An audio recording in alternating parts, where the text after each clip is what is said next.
जय हिंद दोस्तों, वंदे मातरम। केंद्रीय गृह मंत्री अमित शाह ने गुरुवार को यमुना नदी की सफाई और दिल्ली में स्वच्छ पेयजल सुनिश्चित करने के लिए 1816 करोड़ रुपए की परियोजना का शुभारंभ किया है।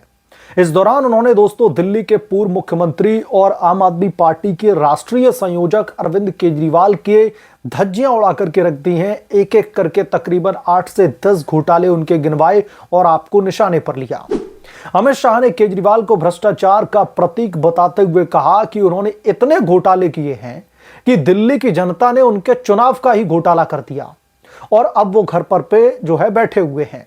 ये टिप्पणी दोस्तों दिल्ली विधानसभा के चुनाव के संदर्भ में थी, जहां आम आदमी पार्टी को करारी हार का सामना करना पड़ा था और अरविंद केजरीवाल खुद अपनी सीट नहीं बचा सके थे। जो केजरीवाल भ्रष्टाचार के खिलाफ आंदोलन करके निकले थे, भ्रष्टाचार के तले अपनी सीट तक गवा बैठे।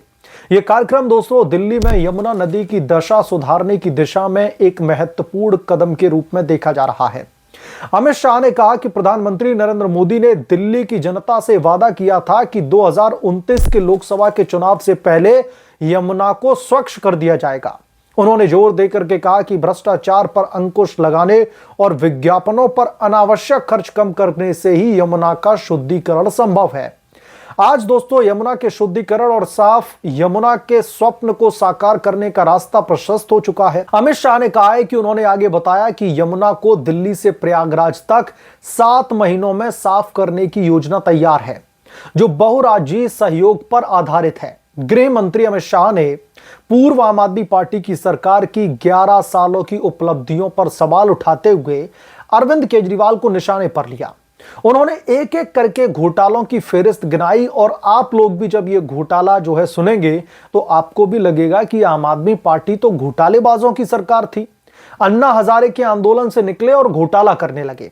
मोहल्ला क्लिनिक घोटाला हो, सीएनजी घोटाला हो, शराब का घोटाला हो जिसमें तो केजरीवाल जेल भी चले गए, विज्ञापन का घोटाला, दवा का घोटाला, क्लासरूम का घोटाला, दिल्ली जल बोर्ड में भी घोटाला, शीश महल में घोटाला, सीसीटीवी लगाने में भी घोटाला और पैनिक बटन घोटाला।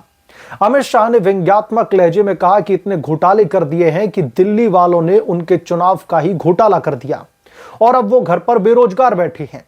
अमित शाह ने अरविंद केजरीवाल के यमुना सफाई वादे पर भी कटाक्ष किया। उन्होंने कहा कि केजरीवाल ने वादा किया था कि वो यमुना में डुबकी लगाएंगे, लेकिन उनका कटआउट एक प्रतीकात्मक मूर्ति भी बीमार पड़ गई है।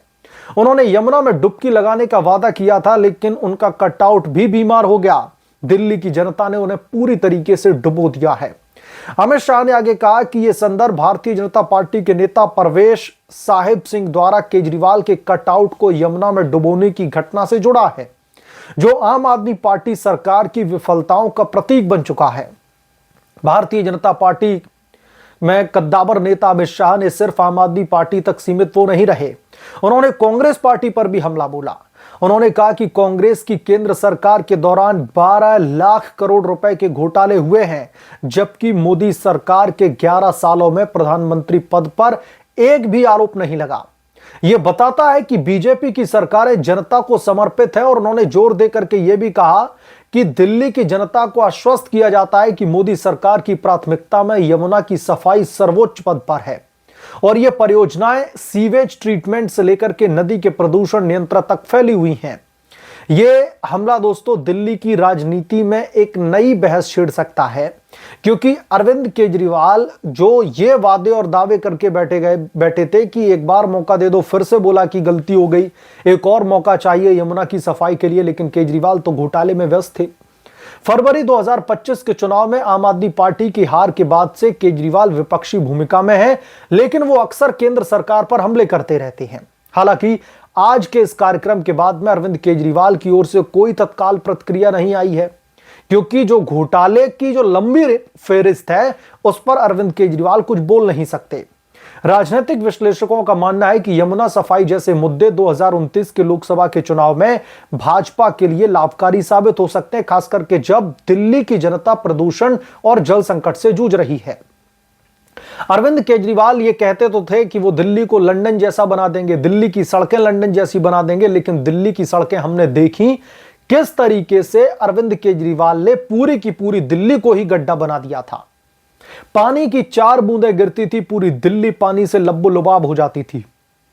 आज दिल्ली की नई मुख्यमंत्री रेखा गुप्ता की तरफ से इन तमाम कामों में इनिशिएटिव लिए जा रहे हैं और पूरे के पूरे दिल्ली के इंफ्रास्ट्रक्चर को सुधारने की कोशिश की जा रही है। और खास बात दोस्तों यह है कि दिल्ली भारतीय जनता पार्टी जिन वादों के तले दिल्ली का चुनाव जीत करके आई है, उन वादों को बहुत ही सीरियसली लिया जा रहा है। अब जरा हम भाजपा और आम आदमी पार्टी के वादों को कंपेयर कर लेते हैं। अन्ना हजारे के आंदोलन से जब अरविंद केजरीवाल निकले थे और दिल्ली की जनता ने उन्हें बढ़ चढ़ करके जो है वोट दिए थे, आप लोग समझिए कि 70 में से 67 विधानसभा की सीटें अरविंद केजरीवाल जो है भारी मतों से दिल्ली के मुख्यमंत्री बने थे। इनके वादे क्या थे? बेहतरीन जो है मेडिकल सिस्टम दिया जाएगा, बेहतरीन स्कूलिंग करी जाएगी, एजुकेशन सिस्टम को बहुत ही बेहतर किया जाएगा, यमुना की सफाई करी जाएगी, इस तरीके के वादे थे। अब उन्हीं वादों को अगर हम आज के परिप्रेक्ष्य में देखें तो अरविंद केजरीवाल ने अस्पतालों में भी घोटाला कर दिया, एजुकेशन सिस्टम को सुधारने की बात कर रहे थे, एजुकेशन में भी घोटाला कर दिया। क्लासरूम घोटाला आपने सुना होगा कि एक क्लासरूम को बनाने में जो लागत लगनी चाहिए थे उसकी 10 गुना लागत लगा दी अरविंद केजरीवाल की सरकार ने। सड़कों का हाल हमने देखा था। शराब घोटाले में तो केजरीवाल के साथ में उनके कई बड़े कद्दावर नेता तक जेल में चले गए। यमुना की सफाई के नाम पर अरविंद केजरीवाल ने हमेशा दिल्ली की जनता को झूठ बोल करके ठगा है। अरविंद केजरीवाल की हिम्मत तक नहीं हुई, चुनाव के दौरान भी उनसे कहा जा रहा था कि आप जाकर के दिल्ली की जो यमुना है उसमें एक डुबकी लगा करके दिखा दीजिए, आपको पता चल जाएगा कि दिल्ली की यमुना कितनी दरअसल जो है प्रदूषण हो चुकी है, पोल्यूटेड हो चुकी है।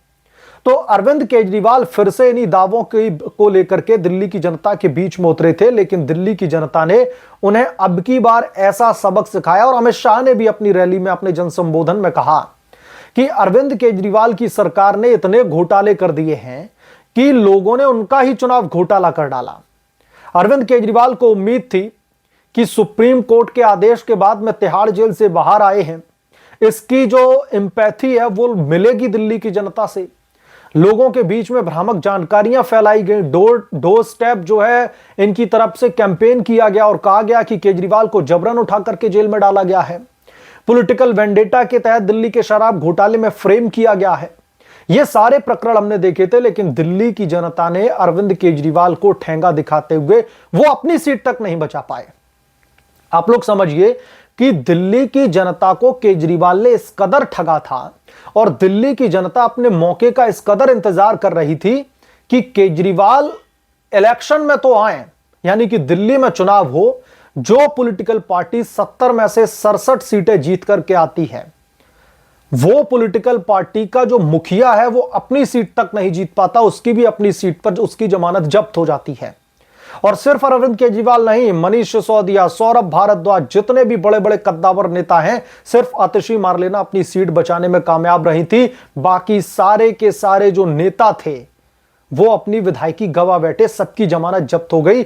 इस तरीके से दिल्ली की जनता ने उन्हें जवाब दिया।